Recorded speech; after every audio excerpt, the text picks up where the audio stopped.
professor Diogo.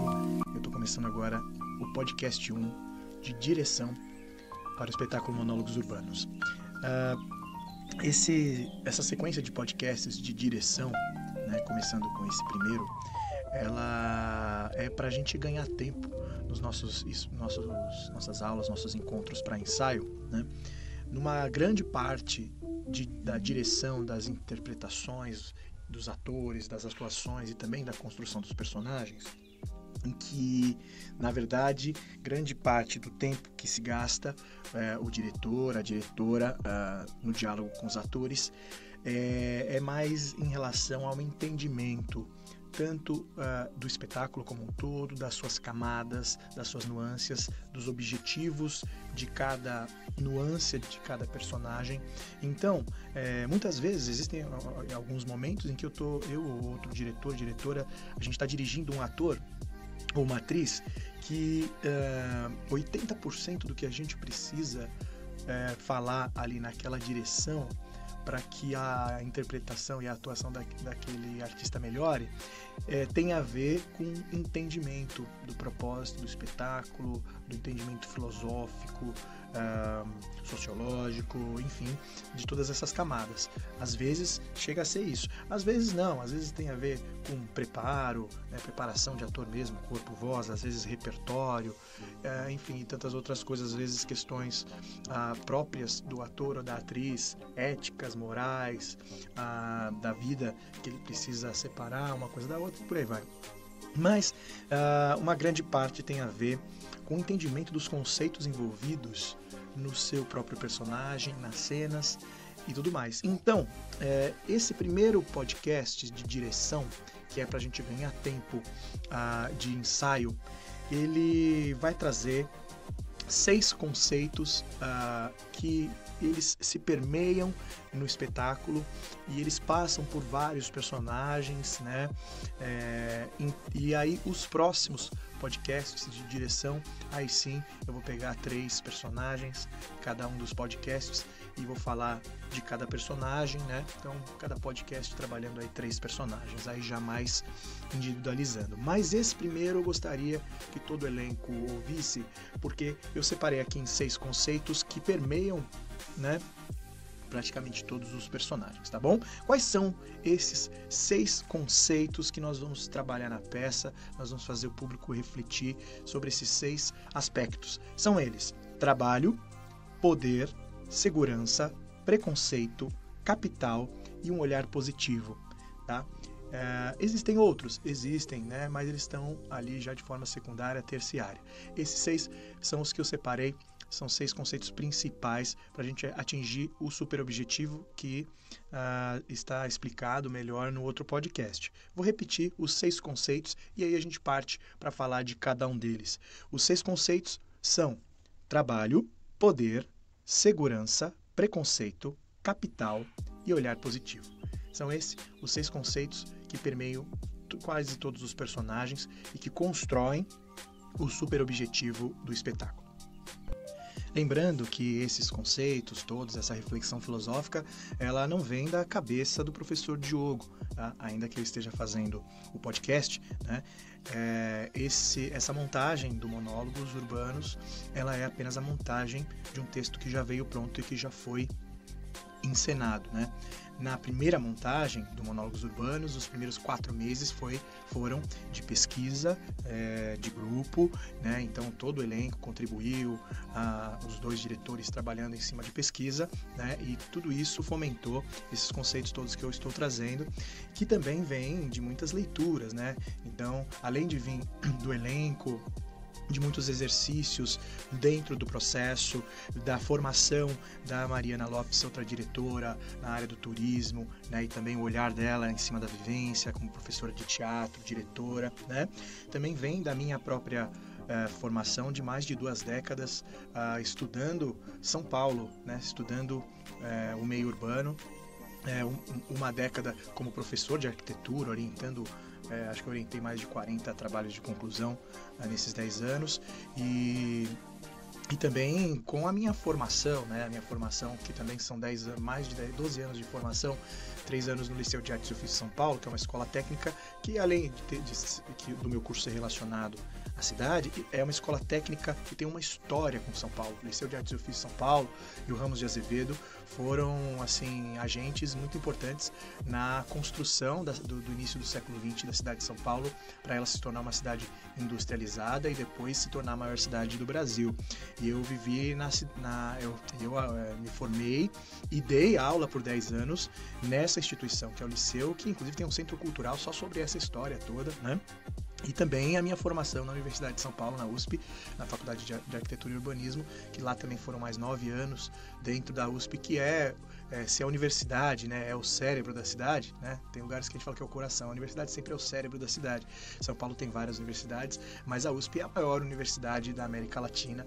Então é uma grande parte do cérebro da cidade de São Paulo, e eu vivi lá por 9 anos estudando tudo isso, né? E fazendo muitas leituras, seja de urbanismo, de filosofia, de sociologia, geografia e tudo mais. Então esses conceitos todos vêm dessa pesquisa toda, e a ideia é transformar tudo isso em podcast para facilitar a imersão, né, do elenco nesses conceitos todos. Claro que dentro do processo nós vamos fazer alguns exercícios práticos, onde vocês vão fazer a própria reflexão, mas a montagem é um pouco mais objetiva, mais rápida. Então esses podcasts servem para suprir isso. Então vamos lá trabalhar esses 6 conceitos que são levantados aí da nossa peça. Lembrando que esse podcast é um podcast longo e que você pode ouvir ele, né, em partes, tá bom? Pode ouvir ele 2 conceitos, depois mais 2 e mais 2. Não precisa ouvir tudo de uma vez, até porque senão você vai desistir e aí vai atrapalhar o seu processo. Muito bem, vamos lá, podcast trabalhando, vamos refletir agora sobre um desses 6 conceitos, que é o trabalho. Vamos falar do trabalho. O trabalho, questão do trabalho, permeia a peça em quase todos os personagens. Eu listei aqui os personagens que é bem visível que falam sobre o trabalho. O sanguinário, o André, a RH, o psicólogo, o Cícero, a carimbadora e o porteiro. De 12 personagens, a gente tem aí 7 que falam sobre isso, né? Bom, primeira coisa, né? Vamos pensar sobre São Paulo, por exemplo, né? Apesar do Monólogos Urbanos falar de cidades grandes, ele também muitas vezes se remete a São Paulo, porque é onde nós estamos. Essa peça foi produzida aqui, né? Então, São Paulo muitas vezes ela é colocada como a cidade do trabalho, né? Como a cidade do trabalho.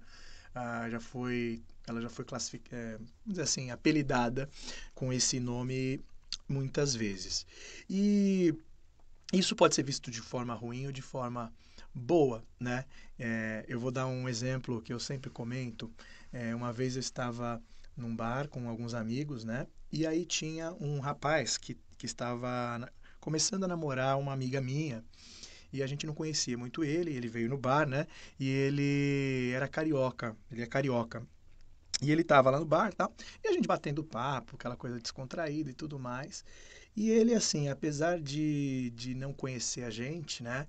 Ele metendo pau na cidade de São Paulo. Metendo pau, né? Na verdade, o que estava acontecendo ali era muita gente falando assim, pô, o Rio é muito lindo, nossa, legal, cara, você é de que bairro lá? As pessoas, na verdade, tentam ser educadas e conversando com ele, falando do Rio, que realmente é uma cidade muito linda, né? E ele, mesmo assim, sem conhecer a gente, chegando assim, novinho no rolê, já metendo pau em São Paulo, que isso, que aquilo, que São Paulo, que São Paulo, São Paulo. E aí né, que eu sou, primeiro que eu sou paulistano da Gema, eu amo São Paulo, né? Muito, acho que vocês já devem ter percebido. Essa peça, inclusive, é resultado disso. Mas eu também não gosto de gente folgada. E aí, eu achei o cara muito folgado. Falei, o cara chegou aqui agora, nem conhece a gente, já tá, né, pesando na ideia. Enfim, eu sou maloqueiro, eu já comecei a achar estranho esse rolê desse cara. Mas tudo bem. E o cara pesando, e bebe e tudo, né, e vai, a gente começa a ficar mais alterado. E o cara pesando. Aí eu virei pra ele e falei assim, cara, deixa eu te perguntar, se você acha São Paulo tão ruim, né, o que você tá fazendo aqui? Né? Por que você não ficou lá no Rio? O Rio realmente é uma cidade maravilhosa. Por que você tá aqui, cara? Aí ele falou, não, é porque na minha área lá estava muito difícil de encontrar trabalho, então eu vim para São Paulo que aqui tem mais oportunidade de trabalho. Aí eu virei o giraia. Eu falei, ah, então pera, então você chega aqui na minha cidade, na minha frente, nem me conhece, fica falando um monte de bosta da minha cidade, mas está aqui porque lá na sua cidade não tem trabalho. Ah, meu, vá pra puta que pariu. Mandei o cara pra puta que pariu. Eu falei, ô, se liga, mano, presta atenção onde é que você tá, entendeu? Eu não sei se lá no Rio de Janeiro não te dão educação, mas eu aqui em São Paulo tive educação. Eu não chego lá no seu rolê lá no Rio de Janeiro e fico metendo pau. Pelo menos eu, quando eu tô lá, muito pelo contrário, fico falando do quanto a sua cidade é muito bonita, independente de todos os problemas. E o Rio de Janeiro tem muitos problemas. Meu, eu peguei pesado com o cara porque eu já tava no limite, assim, de aguentar aquele cara folgado, né? E eu nem atribuo isso ao carioca. A gente falou assim, ah, carioca é folgado. Não, é aquele cara que era, né? Mas eu tô falando disso porque você vê, né? O trabalho, né? A gente trabalha, vamos pegar, assim, generalizando, vamos generalizar. A gente trabalha de segunda a sexta, 8 horas por dia. Vamos pegar uma coisa meio CLT, assim. É claro que a gente sabe que a gente trabalha muito mais que isso, né?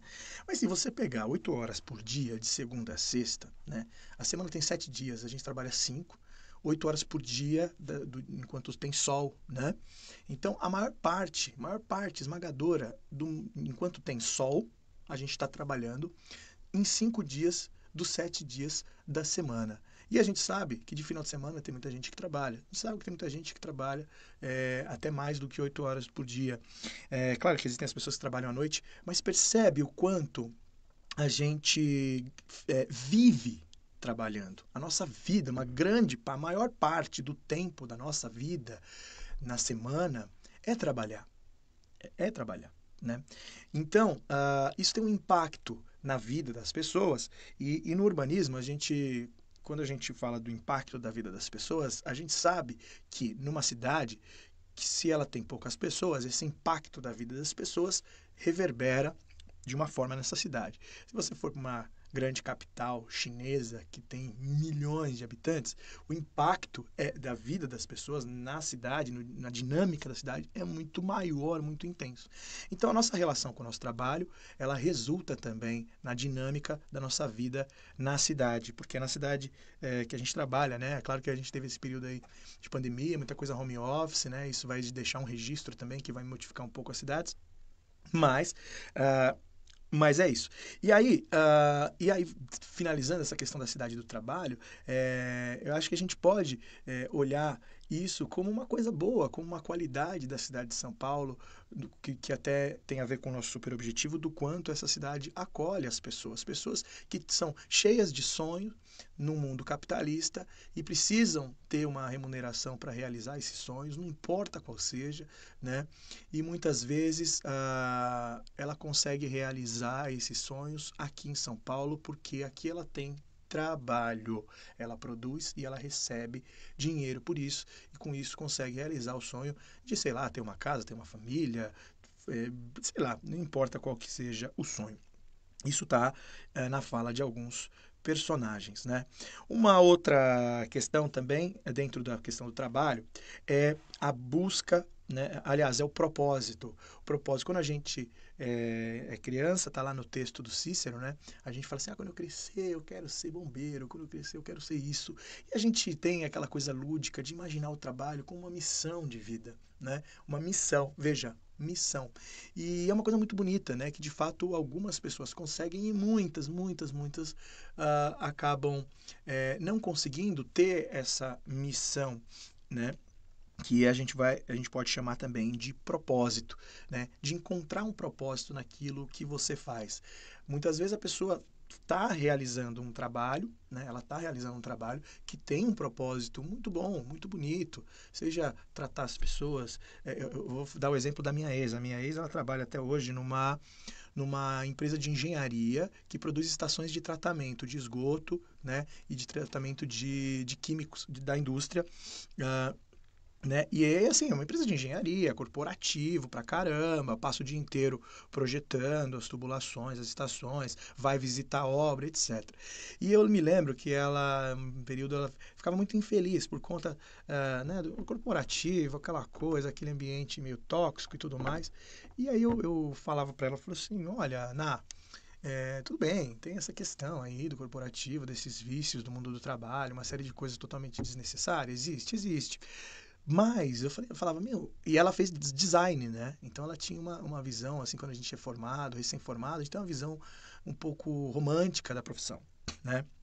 Ah, eu vou fazer design, vou ser uma designer famosa, vou criar, né, objetos que vão, né, eu vou ser a criadora do Walkman, né, então você imagina lá aquele designer que criou o primeiro Walkman da Sony, ele foi eternizado como o cara que criou a possibilidade de você ouvir música individualmente, né, tem essa coisa romântica nas profissões, né, na arquitetura também tem, e ela tinha essa visão meio romântica, mas eu virei para ela e falei assim, cara, você trabalha com uma coisa tão maravilhosa, tão importante para a humanidade, que é o tratamento do esgoto, o tratamento dos resíduos industriais. Né? Existem cidades e lugares que não tem isso e a gente assim acaba com o meio ambiente, né? Apodrece os rios, né? Mata toda aquela fauna, flora envolvida naquele lugar. E o seu trabalho é justamente cumprir, né, a lei, executar e fazer com que, quando a gente devolver essa água que a gente usufrui para a indústria e para o nosso uso, quando a gente devolver para os recursos hídricos, devolver ela limpa, né? Limpa. A gente usa, mas a gente devolve limpa. E você faz parte dessa missão, né? E foi legal que a gente conversou muito sobre isso e ela no começo, primeiro, 2 anos trabalhando lá, não gostava, e hoje ela está lá até hoje, ela já fez MBA na área, ela agora está fazendo faculdade de engenharia de produção, né? Para continuar nessa área. E está muito feliz lá. Então, é uma questão um pouco de desromantizar a nossa formação primária e encontrar de fato um propósito naquilo que a gente passa a maior parte da nossa vida fazendo. Isso está em algumas falas, né, da peça, né? E tem isso. E também essa coisa de buscar ser feliz, né? Aonde que você vai ser feliz no trabalho? Isso também é uma outra coisa romântica que muitas vezes serve só para a gente se matricular na faculdade, né? Para a gente não desistir. Né? Então, você tem que trabalhar com aquilo que te deixa feliz, você tem que fazer uma faculdade daquela formação que te deixa feliz, né? Muitas vezes, isso também é uma visão romântica, porque você pode estar trabalhando com uma coisa que você adora, mas as pessoas do local onde você trabalha, a sua relação interpessoal pode ser um lixo e você vai ser infeliz. Você pode estar trabalhando com uma coisa extremamente operacional que você nunca imaginou trabalhar, você não vê graça, mas o relacionamento com seus colegas no trabalho pode ser tão maravilhoso, tão legal, tão gostoso, que você é feliz. Então, essa relação de felicidade e trabalho é muito relativa. Né? Ela é muito relativa. Ela vai muito do olhar que a gente tem em relação ao que a gente faz e do como a gente gerencia o nosso dia a dia nesse ou em outro trabalho para ter qualidade de vida. Se a gente tem coragem de sair de um trabalho e buscar um outro, ou a gente tem medo e fica lá infeliz por muito tempo. Então, tudo isso reflete na nossa vida na cidade, porque na cidade tem mais trabalho, e o trabalho é um ponto fundamental, né? E tudo isso, essas questões que são pessoais, essas questões não são da cidade, elas são pessoais. Quando elas não são resolvidas, isso é mais uma das coisas que nos esmaga, né? Que esmaga o nosso tempo da nossa vida, porque a gente não consegue dizer não no trabalho e a gente pega coisas demais que a gente não precisa, a gente acaba trabalhando demais. E aí a gente atribui isso à cidade, porque quando eu vou na praia eu não estou trabalhando, né? Então lá eu sou feliz e na cidade eu não sou feliz, né? E então a gente pode e consegue com certeza, ainda mais numa cidade como São Paulo, onde a média salarial é muito maior do que o restante do Brasil, né? Muito maior. Se você for ver, os melhores salários estão nas maiores cidades. Isso é fato, tá? A média, né? A média salarial dos maiores salários, dos salários medianos maiores, estão nas grandes cidades. E com isso a gente conseguiria, se a gente tivesse uma relação melhor com o consumo, e isso é um outro ponto né, desses conceitos, a gente conseguiria trabalhar menos. Mas A gente acaba trabalhando muito, muito, muito e muito, aceitando muito, muito trabalho, né? Muita coisa desnecessária. Isso nos esmaga e a gente acaba relacionando isso à vida na cidade, né? E a gente começa a surtar, como o psicólogo, é o personagem que é o psicólogo diz, né? E para finalizar essa questão do trabalho, que é muito legal, né? Tem uma visão também que a peça traz, que é a gente se sentir útil naquilo que a gente faz. Então, além do propósito, que é uma coisa maior, uma missão, existe a coisa mais simples, que não necessariamente é o propósito, né? Mas eu acho que primeiro a gente tem que entender essa parte simples, que é se sentir útil. Então, vamos imaginar, por exemplo, a Cora faz a limpeza aqui da escola, né? Ela limpa, ela passa um pano aqui, tira uma sujeirinha dali, né? Ela recolhe o lixo, né? Ela é faxineira, né? Faz esse trabalho de limpeza. É, mas ela se sente muito útil, ela tem uma relação de trabalho muito legal, ela é feliz no que ela faz. Ela fala, não tem problema, tô limpando. Eu falo, Cora, sujei ali. Não tem divórcio, tá tranquilo, né? E uma vez eu falei para ela, eu falei assim, Cora, você sabe, né, que aqui a gente é uma escola que a gente transforma, nosso propósito, o propósito da escola, do curso ator, é transformar vidas das pessoas através da arte e do teatro. Esse é o propósito dessa escola, né? E eu falei para ela que ainda que ela não fosse professora de teatro, né, nem trabalhasse no administrativo, ela transforma a vida das pessoas com teatro. Por quê? Porque ela faz parte, né, ela cumpre uma função aqui dessa escola. E é uma função importantíssima, que é a limpeza. Assim, é todo dia, muita sujeira. Se não limpar, não, né? Se a Cora ficar 2 semanas sem vir, não tem como dar aula, não tem como ter teatro que transforma a vida das pessoas. Ela está só numa função ali da limpeza, mas faz parte desse propósito. E antes, né, de entender o propósito, tem que perceber o quanto se sente útil, né, o quanto está ajudando um ao outro, né. Então, eu vou lá, ontem estava trabalhando no jardim, né, mexendo nas plantas e tal, né, que é uma coisa que vai servir para a galera que vai lá ficar um pouquinho no jardim, vai fumar, vai, né, vai embelezar a escola, vai trazer um pouco de paisagem verde para dentro da escola, que é o que eu estava fazendo, mas eu deixei uma sujeira e a Cora limpou a sujeira. Então a Cora me ajudou a fazer o jardim, que vai ajudar a ter um ambiente mais gostoso, que vai ajudar o propósito da escola. Então, é o se sentir útil no trabalho, né? O se sentir útil ajuda você a entender o seu propósito, muitas vezes ajuda a gente a ser feliz no nosso trabalho, e aí isso não vai nos esmagar tanto, e aí a cidade do trabalho passa a ter uma outra conotação, uma cidade do trabalho como uma coisa bacana, porque a nossa vida, ela é em grande parte o trabalho. Caso contrário, caso a gente não mude essa perspectiva, a gente não quer trabalhar, a gente odeia trabalhar, a gente traz uma conotação a palavra para a palavra trabalho, uma conotação ruim.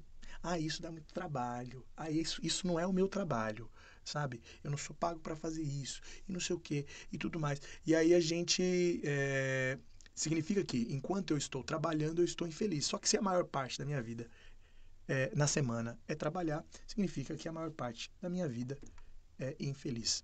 Então, essa é a reflexão em cima do conceito do trabalho.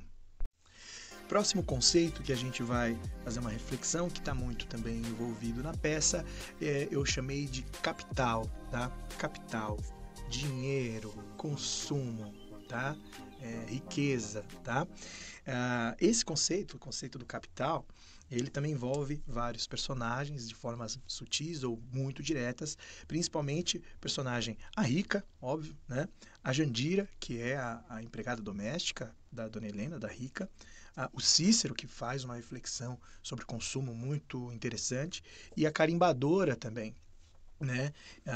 E os outros até um pouquinho aqui, um pouquinho ali, de forma um pouquinho mais indireta, o pastor também, né? E é isso. Então, vamos lá, vamos falar do capital, do dinheiro, porque assim como nós temos o conceito do trabalho, tem o conceito do dinheiro, do capital e do consumo que está muito relacionado. Porque se eu trabalho demais e isso me esmaga, às vezes eu estou trabalhando demais e isso está me esmagando, e eu estou fazendo isso porque eu tenho um padrão de consumo muito além do que de fato um ser humano precisa, sabe? E às vezes é além do que um ser humano precisa, né? Porque esse consumo ele está compensando psicologicamente, emocionalmente, alguma coisa que eu preciso resolver. E o consumo não vai resolver, né? E por aí vai. Então, essa parte do capital, né, ela tem muito a ver com consumo. Tudo que a gente consome, né, isso nos impacta. Eu separei aqui alguns pontos para falar sobre o consumo e sobre o capital. Um deles, eu queria falar sobre o luxo, a palavra luxo, né? Então, eu faço uma relação, e isso tem na peça de algumas maneiras diferentes, né? Uma relação entre a fome, né? Então, o consumo e a fome. Então, vamos entender a fome. A fome, né, quando você está com fome, significa que você precisa de nutrição.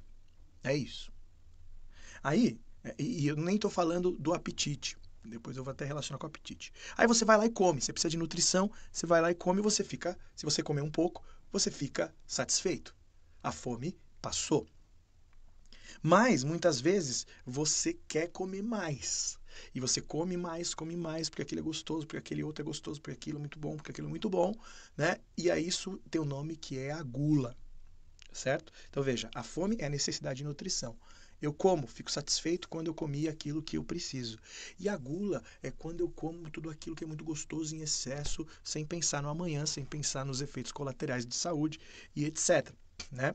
E o apetite, né, é o desejo por coisas gostosas, né? Então, apetite é quando você vê ali alguém comendo alguma coisa, né? Ou uma propaganda, e você não está com fome, mas você fala, eu comeria agora. Esse é o apetite, certo?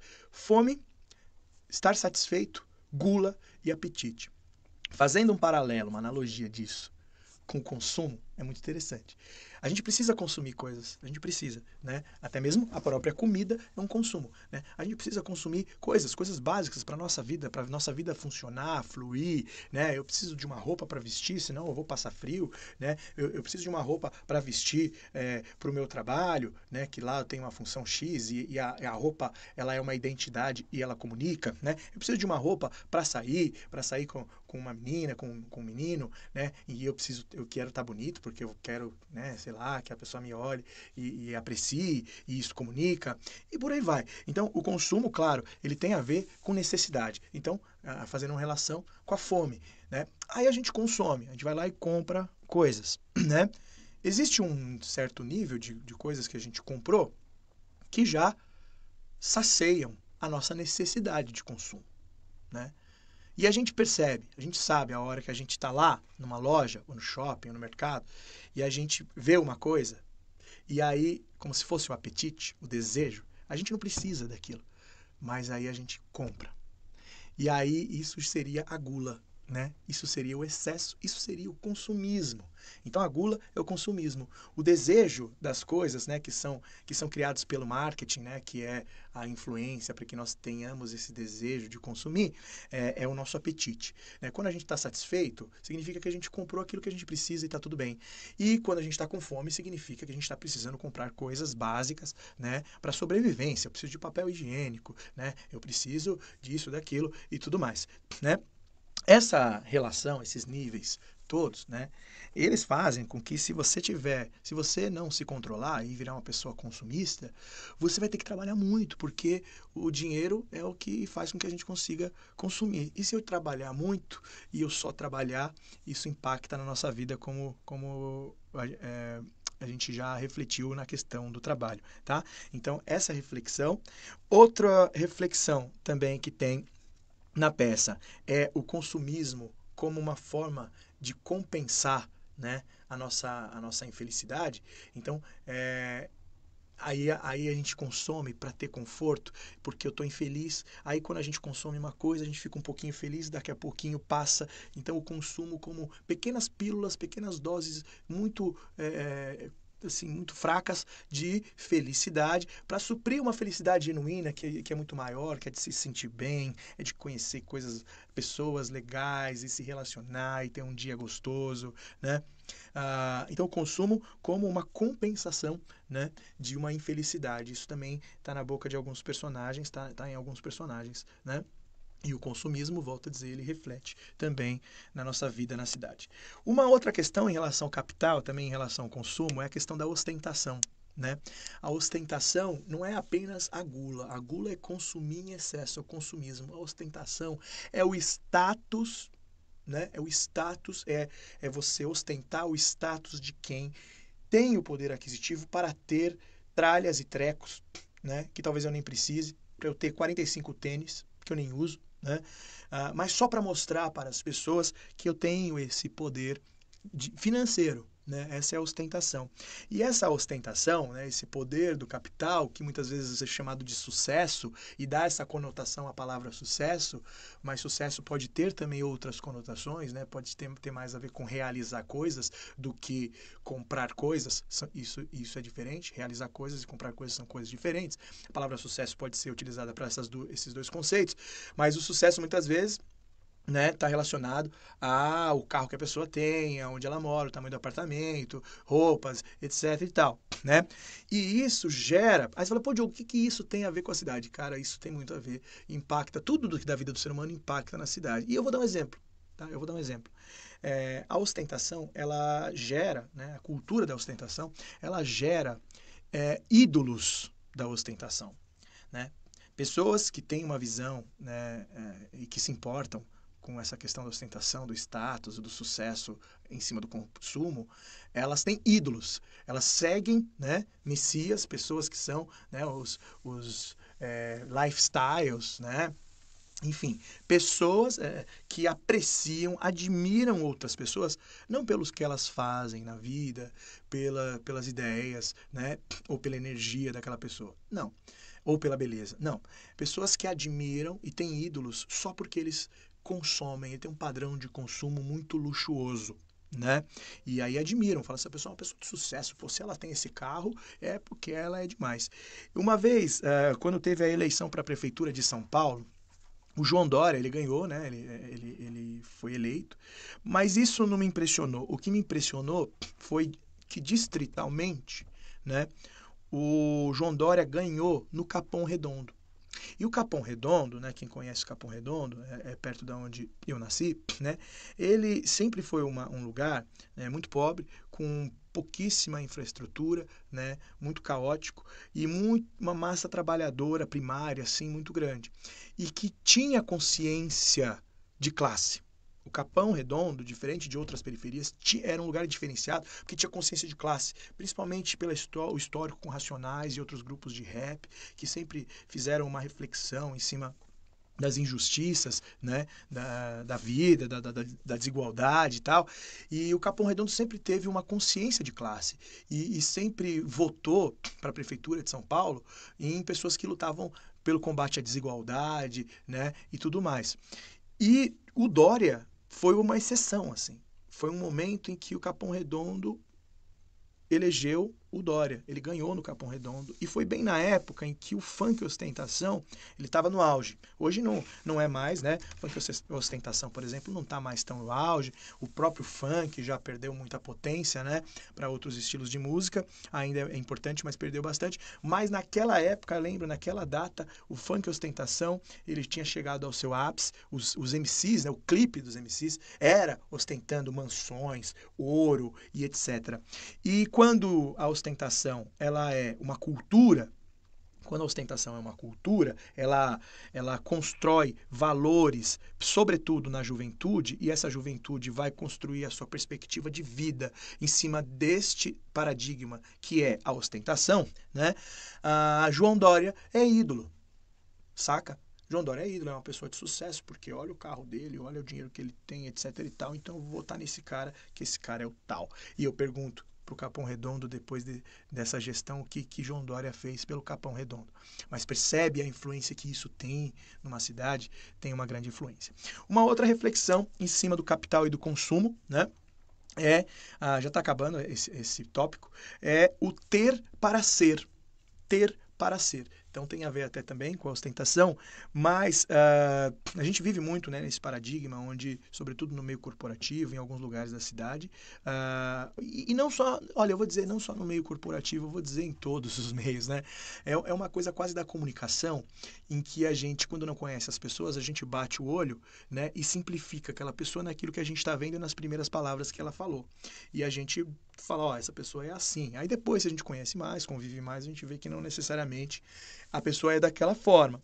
Mas, para você conviver aqui na Praça Roosevelt, né, e se integrar, olha, no mínimo você tem que ter uns 4 piercing, umas 5 tatuagens, um cabelo meio raspado, meio colorido, né, e uma roupa assim, bem meio skate, meio hippie, aí você está integrado. Né? Assim como no meio corporativo, se você não tiver um terno, uma roupa fina, um sapato fino, você não é uma pessoa de sucesso. E por aí vai em tantos outros conceitos, em tantos outros lugares, né? Outros núcleos, né? E guetos. E isso elevado ao extremo, né? Gera a reflexão que a carimbadora faz, que é, se você não tem uma varanda gourmet, né? Você não cumpriu o protocolo, eu não posso te dar um carimbo para você ser uma pessoa. Porque a pessoa quer ser feliz, mas antes, né? Você quer ser um ser humano feliz, mas antes você tem que ser um ser humano. E para você ser ser humano, você tem que ter uma varanda gourmet, uma TV de LED, um carro do ano, né? Então essa é a reflexão da personagem carimbadora. Aí depois que você tiver formado na faculdade, tiver casado, tiver TV de LED e tudo mais, varanda gourmet e etc., aí eu te dou um carimbo de que você é uma pessoa e aí você vai buscar o que quiser ser pessoa feliz, que provavelmente vai ser tardiamente. Provavelmente você com 30 e tantos anos vai entrar no curso ator procurando isso. Né? Mas entra dentro desse protocolo que muitas vezes a massa segue, esse fluxo, né? Esse roteiro de que eu preciso, em primeiro lugar, ter para ser. Na verdade, a gente é o que a gente constrói na nossa história, né? Nas coisas que a gente faz e consome, e lê, e estuda, e se relaciona. É isso que a gente é, né? E não necessariamente se eu tenho uma camiseta de 10 mil reais ou uma camiseta de R$ 29,90 que eu comprei no braço. Isso não define quem eu sou, não define, né? Contribui, claro, tem uma relação de identidade, mas quando o ter para ser é levado em excesso, a vida e a dinâmica também é um pouco mais de sacrifício, né? E para finalizar a questão do capital, né? Para finalizar esse tópico, outro ponto que tem na peça é a teologia da prosperidade, a teologia da prosperidade, a igreja pentecostal, evangélica, que tem uma, né, além, né, por que a gente escolheu, a gente até pensou em trazer uma igreja católica ou qualquer outra, né, para trazer a questão da religião, porque ela também tem uma intersecção com outros tópicos que a gente vai conversar, mas a gente escolheu um pastor evangélico por 2 motivos. Primeiro, pela ascensão da igreja pentecostal evangélica, né, que chegou nos últimos 30 anos, né, chegou até Brasília, até a presidência da República, até uma grande bancada no Congresso Nacional, nas assembleias legislativas estaduais e nas câmaras municipais. Seja no legislativo ou no executivo, a igreja evangélica traçou um plano, né, de chegar nesses poderes e colocar os seus valores, né? E eles chegaram. E estão tentando chegar fortemente no judiciário, né? Até no Supremo Tribunal Federal. Então a gente colocou a igreja evangélica por essa ascensão, né? Assim, se você pegar nos últimos 30 anos a quantidade de igrejas evangélicas de todas as suas linhagens e fazer um gráfico na quantidade que elas cresceram, é absurdo. E essa religião, ela está diretamente ligada à teologia da prosperidade. O que é teologia da prosperidade? Né? É uma religião em que, de fato, ela faz uma reflexão de que se você doar, né, o seu dinheiro para a igreja, né, Deus vai te retribuir em dobro, né? E que, de fato, você prosperar financeiramente é você ser mais iluminado, né? Então, se Deus te iluminar mais, você vai prosperar financeiramente, né? Não é uma religião, por exemplo, como o budismo, onde os bens materiais, na verdade, eles são coisas que a gente precisa relativizar ao extremo, né? Porque eles não têm esse valor todo, né? Não, na teologia da prosperidade, os bens materiais, eles significam, né, uma vitória de vida, né, uma vitória dentro do plano de Deus. Então, e eu nem estou dizendo isso com preconceito, não. Eu só estou dizendo que é de fato, né, quando a gente estuda teologia, essa é uma das doutrinas da teologia da prosperidade, você ter prosperidade financeira, né, nos seus padrões de consumo, no seu salário, etc. E isso tem a ver com o quanto você agradece e doa também a Deus. Então essa é uma relação que influencia o consumo, né, como uma forma de crescimento espiritual. Percebe? Tem uma relação entre consumo e crescimento espiritual. E, portanto, entre trabalho e crescimento espiritual, trabalho para evoluir na parte do consumo. Então, essas reflexões todas fazem parte também de muitos dos personagens. E até que ponto, né? Na verdade, resumindo, até que ponto eu preciso consumir tanto e o consumo precisa ser a coisa mais importante que me deixa feliz na minha vida na cidade? Será que isso é, de fato, o mais importante? Ou é os lugares que eu estou, que eu cuido, as pessoas com quem eu me relaciono, os momentos que eu passo? Né? É impossível estar em lugares gostosos, com pessoas maravilhosas e passar por momentos felizes? É impossível se a gente não tiver dinheiro? Eu acredito que não. Eu acredito que seja totalmente possível, independente do dinheiro que você tem, desde que você consiga comprar, consumir aquele básico, né, para você, né, viver, né, para viver. Então essa é uma reflexão também que está na peça O Capital e o Consumo. E finalizando essa reflexão, né, sobre o consumo, vale ressaltar que a ideia do espetáculo não é ter uma visão assim romântica, utópica. Vamos parar de consumir, vamos ser hippies contra a cultura, vamos viver de mato, luz e água e ir para o meio do mato. Muito pelo contrário, a reflexão do Monólogos Urbanos em cima do consumo quantas vezes por semana, no seu mês, você permite que o seu desejo de consumir algo que você não precisa se manifeste, né? Existe um certo nível, né, uma quantidade de vezes que você permite esse desejo fútil de consumir, que é saudável, faz parte da nossa vida, um mimo, né, uma coisinha aqui, outra ali. E existe o exagero, né? E muitas vezes esse exagero por muito tempo é que provoca, em algum momento, a vontade da pessoa falando, quer saber, eu queria largar tudo e ir para o meio do mato, né?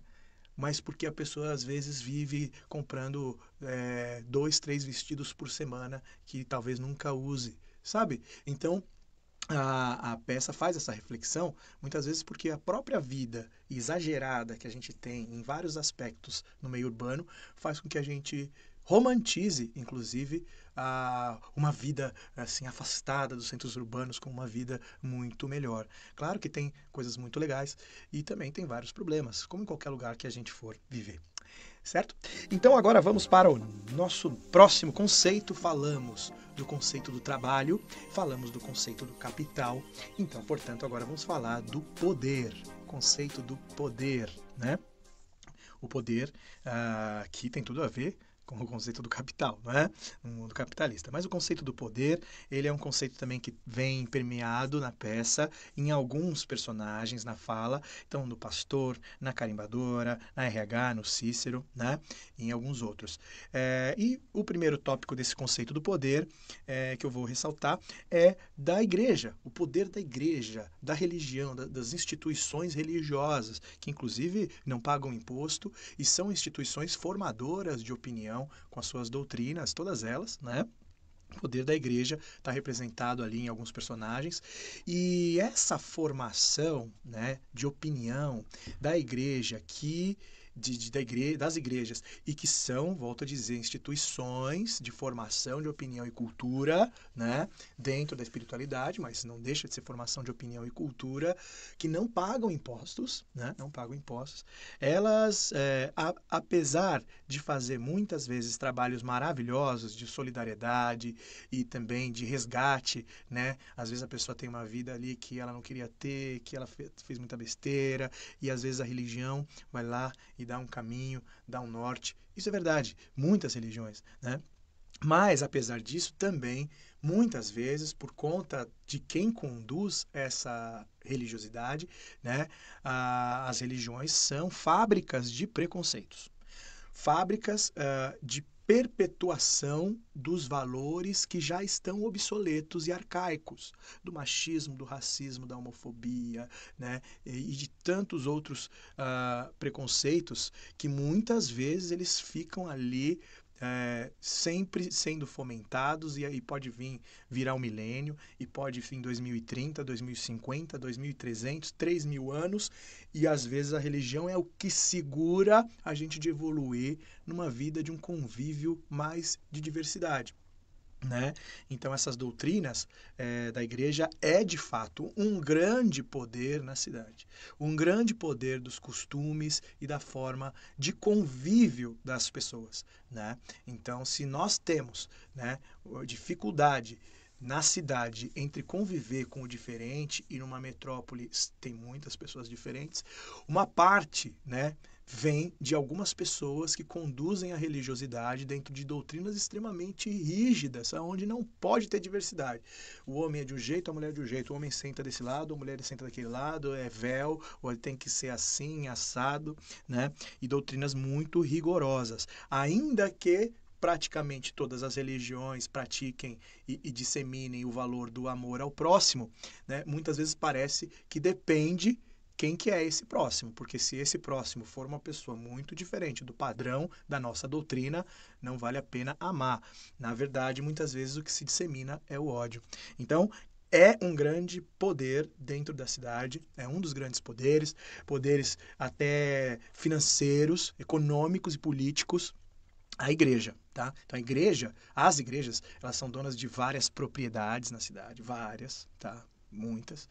Ela movimenta muito dinheiro na cidade, e ela também define e faz um lobby muito grande nas decisões do poder público, né? Então é um grande poder, de fato, a igreja na cidade. E ela está representada na peça. De todas as suas formas, tanto das formas boas, das formas ruins, né, para a gente fazer toda essa reflexão.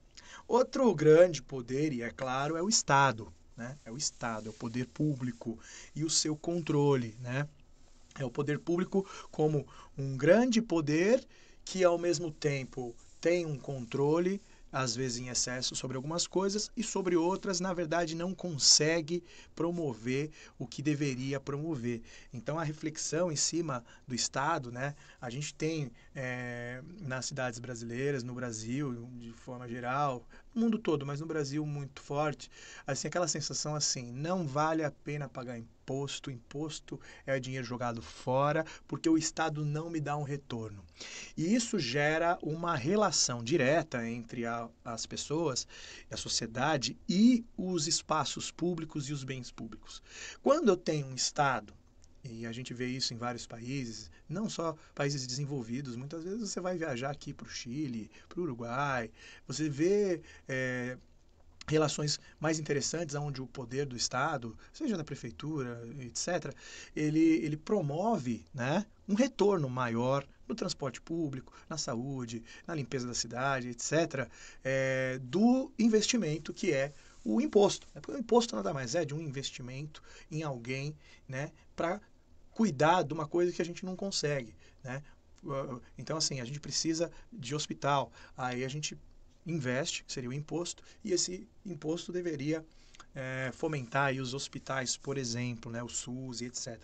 Só que, como a gente não vê retorno, a gente muitas vezes acha que o imposto é dinheiro jogado fora. E isso tem várias consequências. A primeira é a sonegação de imposto, né? Então, o Brasil tem uma sonegação de imposto absurda, né? Que é a corrupção, na verdade, né? A gente fala sonegação, mas é a corrupção. Corrupção não só dos políticos, a corrupção da população, ao sonegar imposto de todas as maneiras inimagináveis, né? Ao mesmo tempo também, quando o Estado não cuida de mim, quando ele não dá um retorno em vários aspectos que ele deveria, que está ali por lei, ou que ele promete nas eleições e por aí vai, eu tenho uma raiva disso. E essa raiva, esse inconformismo, ele reflete também na minha relação com a cidade. Então, às vezes, sei lá, eu sou uma pessoa da periferia e eu fico puto com a cidade e com a prefeitura, porque só constrói coisa nos bairros de rico, então eu quebro lixeira mesmo, eu roubo fio mesmo, eu picho mesmo, como uma forma de manifestar a minha insatisfação, a minha revolta, né, com o fato de lá na minha quebrada eu não ter um hospital digno, uma escola digna, eu fico só com o lixo do lixo, não tem saneamento, né? Então, existe sim um reflexo, né, desse poder público que não funciona, né? Quando o poder público funciona, quando a roda gira legal e com um olhar mais sensível para a vida das pessoas, sobretudo as que mais precisam do apoio do Estado, o ambiente urbano melhora. O ambiente urbano melhora. Então esse é um poder também que tem essa reflexão, né, ali na carimbadora, principalmente, né, então você vê a questão da creche na peça, vai ter creche, não vai, promete que vai ter, e a revolta, então isso tudo está relacionado no espetáculo. Um outro poder muito grande também, enorme na cidade, é o poder do mercado. Poder do mercado. Então é poder da igreja, poder do Estado, poder do mercado, né, das empresas, do corporativo, né? Esse poder é enorme, gigantesco. Nas cidades grandes, então, é um dos maiores poderes, porque é onde se concentra o maior capital, e por isso a cidade se modifica o tempo todo por conta do poder das empresas e do seu lobby no setor público, nas câmaras municipais, no financiamento de campanha, né? E elege-se políticos vinculados às empresas, e isso tem também a corrupção, né? Então, a política voltada para beneficiar aqueles que financiaram a minha campanha. Isso é um vício antigo que nós temos no Brasil todo e que gera várias consequências, né, na forma de construir a cidade, como a nossa cidade é. Esse poder do mercado também é um poder que gera muita coisa boa, né? E também na peça está mais relacionado ao impacto que ele tem na vida das pessoas no ambiente corporativo, né? Buscando lucro a qualquer custo, que é aquela vida, muitas vezes aí volta aquela relação do trabalho, aonde a gente poderia estar num lugar muito legal, trabalhando muito bem, mas uma busca pelo foco no lucro, né, acima de qualquer custo, muitas vezes no meio corporativo, eu vou repetir, o foco no lucro acima de qualquer custo, muitas vezes também esmaga a vida das pessoas, e isso faz com que a gente fique depressivo, estressado, e no trânsito, e aqui e ali, queira fugir de tudo isso e odeie esse lugar. Então também essa é uma outra relação. E por fim, o poder, né? O meu poder. O meu poder individual. A peça faz uma reflexão sobre esse meu poder, né? Que hoje a gente poderia chamar de empoderamento, essa palavra que está mais, né? E que tem a ver, em primeiro lugar, com o pertencimento. Nós temos poder de mudar a cidade, não a cidade inteira, mas quando a gente participa dentro da democracia de uma forma mais consciente, a gente está mudando, né, as diretrizes do plano diretor da cidade, né, do novo zoneamento, do prefeito, da Câmara, dos projetos, claro. E do meu pertencimento e poder de transformação, principalmente do meu entorno, né, da rua que eu cuido, da pracinha, né, das coisas que eu contribuo também para manter, para embelezar, para deixar mais criativo, mais colorido, mais agradável, mais verde, mais limpo. Nós temos uma grande parcela de culpa, quando eu digo nós, eu digo população, né, em como a cidade também está, né, no lixo que a gente joga, né, na relação que a gente tem com o outro. Se eu xingo uma pessoa no trânsito, não adianta eu reclamar do trânsito, porque eu sou uma pessoa que promove esse comportamento no trânsito. né? Senão eu sou um hipócrita, né? Então, a gente também promove uma cidade mais caótica e mais estressada. E ainda na questão do meu poder individual, a peça fala muito de um empoderar-se para tomar conta e as rédeas da própria vida, até mesmo para o caso de se você percebeu que o que a cidade tem para oferecer de bom não é o que você aprecia e você tem outros lugares menores, mais afastados, que têm coisas para oferecer, que é o que você mais aprecia, tenha coragem de fazer a sua vida lá e ser feliz lá e cuidar daquele lugar lá, né? As cidades, ou as praias, ou o campo, né? ou a roça, os lugares onde o ser humano habita, não deveria ser apenas uma coisa onde nós vamos lá, sugamos tudo que tem lá, né? Aquilo serve para me servir. Essa é uma forma parasitária da nossa espécie de conviver e viver nos lugares, né? A gente já entendeu, principalmente ao longo do século XX, que o viver humano não pode ser parasita. Ele tem que ser, ele tem que reflorestar, ele tem que, ao mesmo tempo que ele usufrui de uma coisa, ele traz um retorno, né? E se ele libera gás carbônico, ele tem que trazer uma contrapartida social, sustentável. Isso já é pauta vencida, né? Então a gente não pode só se servir da cidade, ou, se não é na grande cidade, ir lá para o interior, ou para a praia, ou para o lugar que seja, e se servir daquele lugar. Não, mesmo que você vá morar numa praia, você vai abandonar tudo e abrir um quiosque, ó, que maravilhoso, né? Você vai ter que cuidar daquele lugar, você vai ter que contribuir, você não pode chegar lá e ficar jogando lixo sabe, e não cuidar. Então, seja lá ou seja aqui, tenha coragem, em primeiro lugar, de construir a sua vida que você quer ter, tenha coragem, e a gente sabe que isso é muito difícil, né? Mas se empodere com conhecimento, com formação, com capacitação, e acredite, né? Se empodere e acredite na sua capacidade de fazer a sua vida em qualquer lugar. Em qualquer lugar, as pessoas fazem isso, né? As pessoas saem e atravessam o planeta e chegam num outro lugar e elas fazem a vida. Vejam os refugiados, seja lá de onde for, os caras saem sem documento e eles chegam num outro lugar e eles trabalham e eles constroem uma vida, família, né? Tenham coragem, né? Se empoderem, tenham o poder próprio, né, de pertencimento ao lugar onde você está e de fazer as mudanças necessárias para amar o seu lugar. Então, isso tudo é o poder da igreja, poder do Estado, poder do mercado e o meu poder. Aí o conceito do poder no Monólogos Urbanos. Bom, agora que a gente já falou do conceito do trabalho, do capital e do poder, vamos falar do conceito que é o preconceito, né? O preconceito, o ódio, né? O ódio. Esse conceito, né, do preconceito permeia o espetáculo, tá? Tem a ver com na fala de muitos personagens, do porteiro, do pastor, do César, do Sanguinari, da Rica, né, da Dona Helena. Enfim, esse conceito, né, que é o preconceito, ele é um conceito que aparentemente pode não ter tanto a ver, né, com a cidade, mas ele tem tudo a ver, né? Tem tudo a ver. Eu coloquei aqui algumas coisas. Primeiro é a produção do ódio, né? Você fala, pô, o que tem a ver a produção do ódio? A produção do ódio, o consumo, a venda do ódio, a doutrina do ódio, ela elege presidentes. A gente sabe muito bem disso hoje, né? Ela elege prefeitos, né? O ódio ao PT e ao Lula elegeu João Dória. E isso fez com que as políticas públicas da cidade mudassem da água para o vinho, né? O fomento ao teatro, por exemplo, ele que foi construído com muita luta, né, de vários grupos de teatro e artistas lá nos anos 90, num movimento que chamou Arte contra a Barbárie, que era um movimento para que o Estado criasse editais para financiar grupos, né, os melhores, claro, que fossem grupos que iam promover cultura gratuita e novas linguagens, né? Porque não queriam trabalhar no mercado da arte do teatro mais convencional, queriam criar novas linguagens e evoluir a arte e a cultura da cidade. Eles fizeram um movimento muito grande, que durou alguns anos, e que gerou a Lei de Fomento ao teatro, lá no início dos anos 2000 e pouco.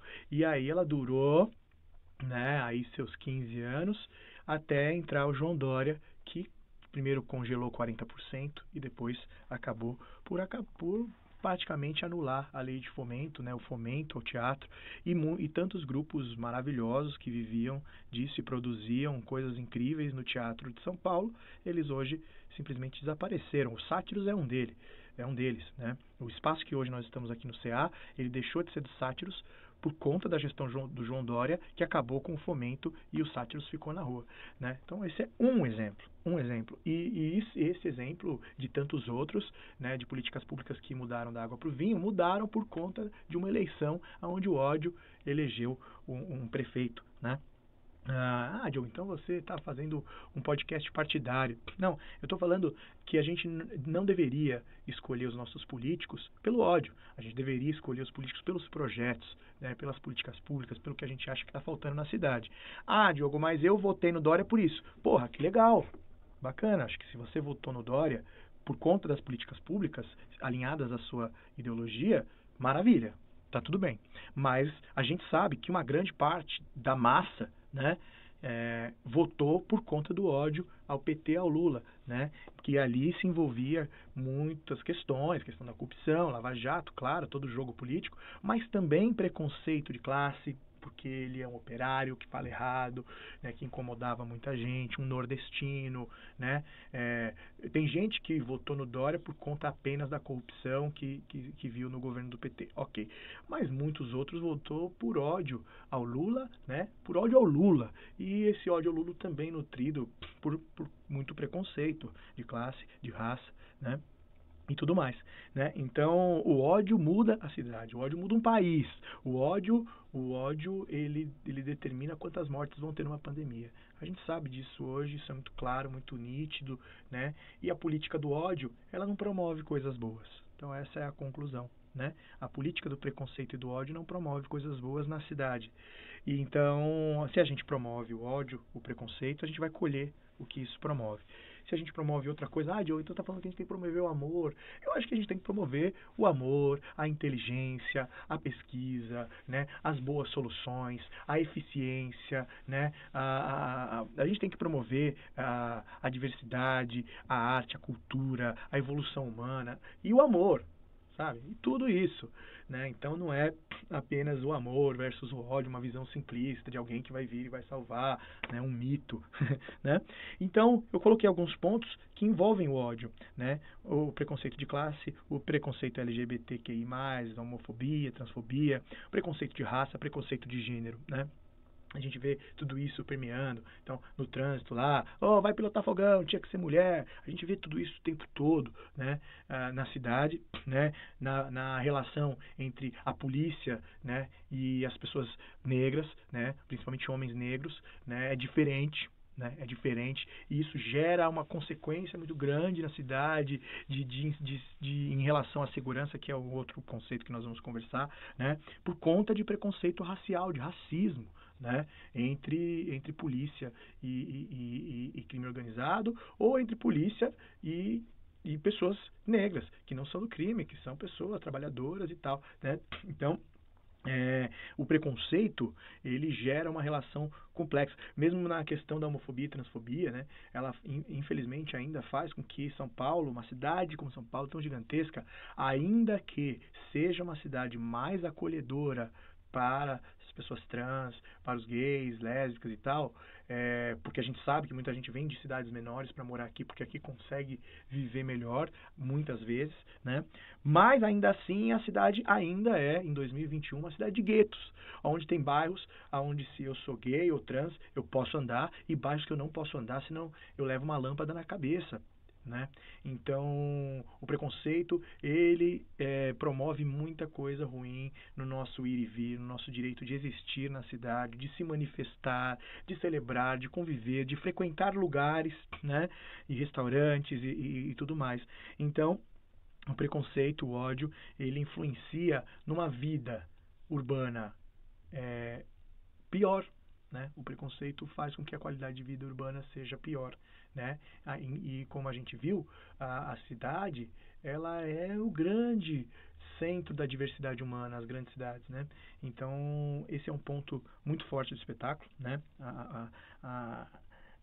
exacerbar o preconceito em última potência nas músicas, nos personagens, e um que atropelou uma pessoa trans, no discurso da rica, do pastor, sempre tem ali com muito preconceito, né? Ali tem de forma velada, né? Então, isso tá no sanguinário, na forma do jornalismo policialesco lidar e construir as narrativas e sem se importar com o que está promovendo, né? De ódio. Só para vender tabloide, né? Então esse é o preconceito. E tudo isso, né, também num olhar mais positivo em cima desse conceito do preconceito, a gente conseguir conviver com a diferença, né? Conviver de verdade, sem guetos, conviver no mesmo espaço com a diferença. Então o conceito do preconceito, ele está muito presente no espetáculo e faz uma reflexão muito forte. E vamos para o nosso penúltimo conceito desses 6 que eu separei e que permeiam a construção dos personagens. O nosso penúltimo é a segurança. Segurança, né? A questão da segurança, ela é nítida, né, na cidade, e ela está aí envolvendo vários personagens. A Dona Helena rica, o sanguinário, a Jandira, o André, namorado da Jandira, o Sushi Man, né? O psicólogo fala disso, o Cícero também fala, né, disso. A segurança, né, ela é um dos fatores assim primeiros que vem entre a diferença de pessoas que vivem em grandes centros urbanos e pessoas que vivem em cidades menores. Sobretudo a sensação de segurança, né? Mas essa é uma das primeiras coisas que a pessoa fala: cara, eu deixei meu celular ali na calçada, esqueci lá, fui pegar um negócio, voltei, estava lá na cidadezinha do interior, né? E em São Paulo, se você tiver num determinado lugar falando na calçada pelo celular, a pessoa vai bater a mão e vai pegar o seu celular. Então a segurança é um fator, né? E aí eu fiz alguns tópicos. Primeiro, claro, a peça ela não nega e ela traz a violência real que existe sim. Onde existe 1000 pessoas vivendo, o ser humano ele é violento. Então vai ter uma quantidade de violência. Violência doméstica, assassinato, roubo, etc. Né? Onde tem 1000 pessoas. Aonde tem 100.000 pessoas, vai ser 100 vezes mais. E aonde tem 10 milhões, 20 milhões de pessoas, vai ser muito mais. Então é claro, né? Mas também é muito mais distribuído, porque uma cidade como São Paulo, na verdade, são várias cidades juntas, né? Mas se a gente... não dá pra gente negar que existe violência, sim. Existem alguns lugares de São Paulo, inclusive, que são muito violentos, muito mesmo, né? Ali a região da Luz é uma região onde, se você não está habituado, não conhece, é difícil você andar lá sem sofrer alguma coisa, né? Eu, como sempre, passava por lá. Você vai pegando as manhas aqui e ali, mas realmente é um local de guerra, assim, né? Um local de guerra, região da Luz e tantas outras. Existem vários pontos onde realmente tem muita violência, né? A violência em cada bairro é diferente, né? A violência do centro e centro expandido é de um jeito, das periferias é de outro jeito, mas tem violência. Mesmo quando você pega para estudar os mapas da violência e dos tipos de violência de São Paulo, eles são diferentes, né? Então, nas periferias a gente tem mais latrocínio, mais assassinato, né? Mais feminicídio. Nos grandes centros a gente tem mais furtos, roubos, né? Agressão e por aí vai. Então, cada região tem as suas características, mas tem sim violência, e a gente trouxe isso para a peça, sobretudo na morte do filho da Jandira, né? Ele foi vítima de latrocínio, roubaram a moto, ele foi assassinado, né? Então tem sim a violência real. Então esse é um ponto. A outra coisa, né, é a sensação de insegurança, tá? A sensação de insegurança. Essa sensação de insegurança, ela vem, né? Ela é a sensação de insegurança, né? De falta de segurança. O medo, ele é muito maior mesmo numa grande cidade por vários motivos. Claro, primeiro porque, tem muito mais gente, não sei o que pode acontecer, muito mais imprevisível, com certeza. Acontece muito mais coisas em menos tempo, então eu tenho um pouco de medo disso, não sei lidar. Natural, né? Mas tem duas coisas que acontecem que a gente pode combater, né, para diminuir essa sensação de insegurança, né? E a gente vê isso em cidades grandes que têm um pouquinho mais de qualidade de vida, né? Em primeiro lugar, consumir menos paranoia, sabe? Consumir menos paranoia. A gente sabe que tem muita violência, mas se você ficar assistindo e ouvindo e vendo e conversando e compartilhando no WhatsApp né, vídeo e tal, vai parecer que a violência que acontece na cidade está acontecendo do seu lado o tempo todo e não é verdade. Né? E não é verdade. Tem muita coisa acontecendo, muita coisa boa. Isso está até num dos textos de um dos personagens. Mas a gente começa a ficar meio paranoico. Não à toa, em grandes cidades, tem muita gente que tem síndrome do pânico, tá? Que é o excesso, a coisa paranoica que vira uma síndrome, né? Psicologicamente falando. Então, esse consumo de paranoia gera uma sensação de insegurança muito maior do que, de fato, a gente vive, né? É muito nítido quando eu vim morar para o centro, já vão fazer 7 anos, as pessoas falam assim, nossa, você mora no centro? Eu falo, moro, né? Nossa, mas lá, né? Lá não é perigoso? Eu falo, é muito perigoso. Eu saio do metrô, na verdade, é cheio de corpos, assim, tiro pra tudo quanto é lado. Eu tenho que ir por uma trincheira até chegar no meu prédio, né? E assim, chego todo lambuzado de sangue, cheio de feridas, porque realmente o centro, né? Mas é o imaginário, né? Das pessoas que vêm pro centro e vem muito movimento e tal. Na verdade, às vezes o centro é mais seguro, porque tem muito movimento, coisa aberta, gente passando, circulando, muito policiamento. E eu, quando eu morei 30 anos na periferia, muitas vezes lá eu sentia medo mesmo, assim, uma rua enorme que eu tinha que passar, vazia, e às vezes vinha alguém de moto e falava, meu Deus, chegou minha hora, né? E tudo mais. Então, esse consumo de paranoia é uma das coisas. E a outra coisa também que tem na peça, que tem a ver com o conceito que a gente acabou de falar, que é o preconceito, né? É o medo da diferença. Então, a sensação de insegurança muitas vezes vem por conta de preconceito. Tá? Preconceito do jeito da pessoa se vestir, se é um morador de rua, então um preconceito de classe, mas um cara que não tem propriedade, né? Então um cara sujo, ele vem ali e tal, e aí eu tenho essa sensação de insegurança, mas ele é só uma pessoa que mora na rua, cara, né? Se ele mexer com você, fala, sai daqui, meu, vai pra lá, né? Chama a polícia e se dane, né? Mas não, né? Então vem uma sensação de insegurança. Tem gente que anda na Roosevelt, né? Gente muito provinciana, muito conservadora, muito assim, fechada numa bolha mais cis, né, anda na rua e fica com medo. É impressionante, porque pessoas trans, os cabelos, as tatuagens, etc., tudo isso, no fundo, é preconceito. E é um preconceito que a gente tem que desconstruir, né? Tem que desconstruir. A gente herda esses preconceitos, todos nós, né? Eles tentam se perpetuar de geração a geração, e a gente pode desconstruir com campanhas, com um monte de ações que desconstrói. E isso, quando a gente aprende a conviver com a diferença, diminui o medo da diferença e diminui a sensação de diminui. E você passa a viver com mais liberdade, né? Eu deito no meio da Roosevelt lá sem camisa para tomar sol, entendeu? Como se estivesse na praia e tá tudo bem, né? Então, essas são as questões aí da segurança que permeiam o nosso espetáculo Monólogos Urbanos. Muito bem, vamos agora para o nosso último conceito desses 6 conceitos que envolvem a peça Monólogos Urbanos, que é o conceito de um olhar positivo para o que a metrópole tem de bom, né? Um olhar positivo para o que a metrópole tem de bom. A gente vai trazer isso para a plateia, né, na fala de vários personagens, principalmente o guia turístico, o primeiro, né, o André, o sushi man, o psicólogo, o porteiro, o Cícero, enfim. E esse olhar positivo ajuda a construir um dos pontos do superobjetivo, que é um novo olhar para a metrópole, né? Então vamos lá, dentro do olhar positivo eu listei aí 4 tópicos, e o primeiro deles é um olhar mais positivo para mostrar para a plateia, né, a potência que uma grande cidade como São Paulo é de lazer e de turismo, né? Então, do ponto de vista do lazer, né, como uma cidade como São Paulo tem várias opções de lazer, né? Então você pode, vamos jogar boliche, vamos andar de kart, vamos fazer tiro ao alvo, vamos andar de barco à vela na represa, vamos andar de jet ski, vamos no clube, vamos nadar, vamos tomar sol, vamos jogar futebol de areia, né? O futevôlei de areia tem hoje, né? Estão construindo em vários lugares o Posto 11, que são quadras de areia.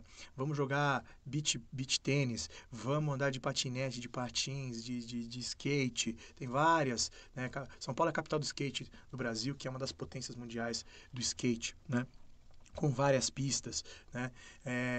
Vamos no parque, vamos. São Paulo tem cachoeira, dentro de São Paulo tem cachoeira. Vamos fazer escalada, vamos ir em tal lugar, em tal lugar.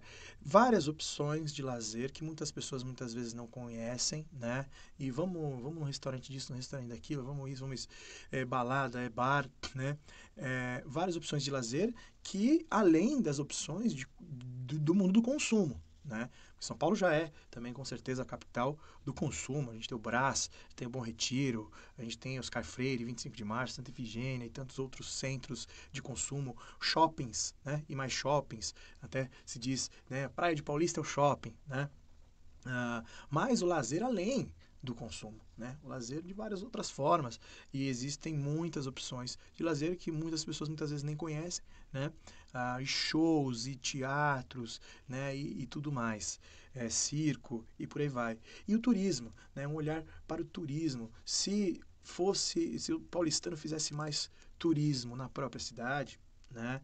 Então vamos no Mirante tal, vamos no Mercadão, vamos em tal lugar, vamos no aquário, vamos no zoológico, vamos no Pico do Jaraguá, vamos em tal lugar comer fundi, vamos etc. aqui e ali e tal. Se nós fomentássemos mais o turismo, a Secretaria de Turismo teria mais importância, o turismo em São Paulo teria mais importância e a cidade de São Paulo teria, né, uma relação um pouco diferente dos seus moradores, porque quando você vai para uma cidade turística, vamos pegar como exemplo o Rio de Janeiro. Rio de Janeiro é uma das cidades mais turísticas do Brasil, né? Internacionalmente e nacionalmente falando, por conta do carnaval, da sua geografia, das praias, da sua cultura. Já foi a capital do Brasil, né? Por conta do Réveillon, shows, Rock in Rio e etc e tal. O Rio de Janeiro, ele é muito turístico, muito, muito turístico. Tem uma infraestrutura, vive muito do turismo. E tem lá um comportamento, quem é carioca, fala assim, aqui é carioca da gema, né? Aqui é Rio, aqui é isso aqui. Seja o carioca que mora no Vidigal, que mora na Rocinha, ou o carioca que mora no Leblon, Ipanema, Barra, né? O carioca bate no peito com orgulho e fala que é carioca. Talvez não tanto o carioca da Zona Norte, onde realmente a cidade, o poder público falta muito, né? Com infraestrutura. Mas essa parte turística do Rio de Janeiro, quem mora nessa parte turística, né, bate muito no peito, tem muito orgulho e ama a cidade do Rio de Janeiro, mesmo com todos os seus problemas, né? Tem muitos problemas no Rio de Janeiro, né? E é muito comum, você vai para várias cidades que são turísticas, as pessoas que moram lá têm um prazer, um orgulho em falar para quem vem visitar, né? Aqui é maravilhoso, aqui tem isso, aqui tem aquilo, etc e tal. Em São Paulo, por conta de não ser tão turístico, né? A gente não dá tanta importância para o turismo em São Paulo, né? A gente não tem essa relação, né? Mas São Paulo é uma potência. É só ver o que aconteceu com o Carnaval de São Paulo nos últimos 15 anos, né? Como ele se tornou uma grande potência do Carnaval de rua. Então, se a gente desse mais valor ao turismo em São Paulo e se a gente mudar esse olhar e escolher políticas públicas, né, voltadas ao turismo, São Paulo pode ter mais opções de turismo, pode cuidar mais, né, das suas áreas, da sua represa, enfim, de tantas coisas, e ter um amor maior da sua própria população. Um outro olhar positivo que a peça também apresenta é em relação à arte e cultura. Não existe lugar, né, no Brasil, na América do Sul, com uma maior potência cultural e de arte do que São Paulo. Não existe, né? São Paulo tem essa potência. Voltando ao ponto do turismo, ele só tem esse descolamento do turismo. Vamos pegar Nova York, por exemplo, que é, né, a São Paulo dos Estados Unidos, vamos dizer assim, né, junto com Chicago e tal, mas principalmente Nova York. Só que Nova York é muito turístico. Então tem essa coisa do nova-iorquino, porque vai muita gente lá visitar e tal, né? Mas voltando à questão cultural, não existe lugar no Brasil mais brasileiro e mais internacional do que São Paulo. Então aqui você tem Centro de Danças Gaúchas em São Paulo. Você tem a Liberdade, você tem o Bexiga, você tem uma balada no Bom Retiro, no Bexiga, palestina, uma balada palestina, onde tem toda a cultura palestina, comida e tal, etc. Você tem em São Paulo todas as culturas, né? Eu sou do interior, então eu vou na balada sertaneja. Tem balada sertaneja, né? E tem balada de samba, e tem balada de rock, e tem balada de tudo você imaginar. Então não existe, né, maior oferta de arte seja nos belíssimos e maravilhosos museus de São Paulo, como, por exemplo, o MASP. O São Paulo tem muitos museus maravilhosos, mas o MASP, ele é, né, um dos museus do planeta Terra, tá? Um dos museus mais revolucionários, tá? Numa das aulas, eu vou apresentar para vocês o MASP, só para a gente ter uma ideia da dimensão do que é São Paulo, do que a gente oferece aqui, né? E do que é o MASP, da Lina Bobardi, uma arquiteta, mulher, né? E o que é aquele lugar, né? Mas isso fica para uma outra oportunidade. Mas os museus de São Paulo, né? Quando a gente fala da Bienal de Veneza, que é a maior bienal, onde premia-se, né, os artistas contemporâneos com maior destaque, e aí tem o Pavilhão Brasil. O Pavilhão Brasil é o que teve aqui na Bienal de São Paulo. Né? Então a arte contemporânea, seja a arte antiga, a arte religiosa. São Paulo tem o Museu de Arte Sacra, que é um dos prédios mais antigos do Brasil, de 1600 e bolinha, né? E ele está lá preservando a arte sacra da Igreja Católica e tal. É um mosteiro dentro de São Paulo, tem freiras que moram lá e elas não têm contato com a civilização. Elas produzem a própria comida. Enfim, tem tanta coisa dentro de São Paulo em que envolve arte e cultura que é infinito, assim, não dá para falar, né? E a gente, na peça, dá um olhar, né, especial para isso, que a gente poderia usufruir muito mais e fomentar muito mais, seja a arte de rua, seja a arte das pessoas, que as pessoas protagonizam, ou seja a arte, né, que existe em vários lugares da cidade.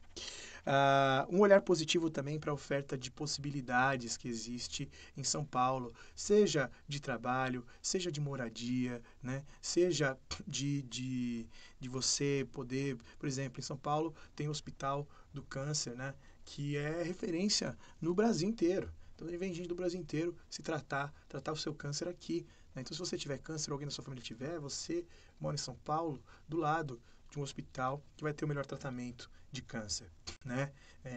Quantas pessoas eu estudei junto que vieram fazer arquitetura na FAU, na USP, de vários lugares do Brasil, escolheram a FAU, porque a FAU é a FAU, né? Tem muitas escolas de arquitetura, mas a FAU ainda é a FAU, tem o prédio da FAU, projetado pelo Artigas, tem toda uma história. Então, as possibilidades que a cidade oferece para a nossa vida não é brincadeira. E a gente tem esse olhar positivo na fala de muitos personagens. E por último, o último tópico é as coisas boas que acontecem na cidade. Né? As coisas boas. A gente muitas vezes presta atenção nas coisas ruins, mas e as coisas boas que acontecem na cidade? Vou dar um exemplo. Imagina um elenco, pessoas, né, que quando vão estrear uma peça incrível chamada Monólogos Urbanos. Olha que coisa maravilhosa, né? E tantas coisas boas, que é um emprego que consegue ali, é uma casa, é um casamento, é um diploma, né? É uma formação, é um dia gostoso num passeio, né? A dois ou uma galera, é uma aula que você faz de uma coisa nova que você nunca fez e que você se diverte. Tantas coisas boas acontecem. Eu vou dar um exemplo interessante, né? Nas grandes cidades, tem muito mais divórcio do que nas pequenas cidades. Né? E você fala assim, pô, Diogo, isso é uma coisa boa, né? Mas, olha, eu vou te falar, em relação ao amor entre duas pessoas, independente da sexualidade, né? A gente sabe que às vezes você está num relacionamento que ele já acabou faz tempo, né? E o ideal seria terminar o relacionamento, virar a página e seguir em frente. Quantas vezes isso acontece? Mesmo que seja um casamento. Mas é difícil, tem que ter muita coragem. Só que quando você vive numa cidade pequena, cara, a coragem tem que ser muito maior, porque você vai terminar e meu Deus, como é que vai ser minha vida depois disso, sabe? Nessa cidade. Será que vai ter alguém que eu possa amar e me relacionar de novo? E todos vão falar. Agora, quando você mora numa grande metrópole, e você, sei lá, sai um dia para andar na Paulista, no Minhocão, ou sei lá onde, na Faria Lima, no shopping, e você vê tanta gente. E você fala, cara, não é possível que se eu me separar, eu não vá encontrar uma outra pessoa para amar, me apaixonar e viver uma história maravilhosa novamente. E aí você toma coragem, sabe? Você toma coragem, você separa e você começa de novo. Então, possibilidades de novos amores, novas paixões, novas pessoas, novas histórias. cidades grandes oferecem cada vez mais isso. Quando você vai para uma cidade pequena, ou você vai ter que sair para uma outra cidade pequena, ou a coisa começa a se limitar, né? E tantos outros exemplos de coisas boas que acontecem na cidade, que às vezes a gente não presta atenção e vale a pena a gente perceber, senão a gente fica vendo só o que acontece de ruim. É isso, o olhar positivo. E assim, galera, a gente conclui esses 6 conceitos gerais nesse podcast gigante que você pode assistir, ouvir em pedacinhos, né? Que permeiam todos os personagens. Conceito do trabalho, conceito do capital, consumo, né? Conceito do poder, conceito do preconceito, do ódio, conceito da segurança e conceito de um olhar mais positivo para tantas coisas da nossa cidade, do nosso lugar. Esses são os conceitos que estão nas falas desses personagens, então você tem que identificar desses aí o que tem no seu personagem e qual o papel dele para construir com esses conceitos o super objetivo do espetáculo. Espero que vocês tenham gostado, espero que vocês tenham sobrevivido até aqui e é isso, obrigado, bom trabalho, bom processo para todo mundo. Grande abraço.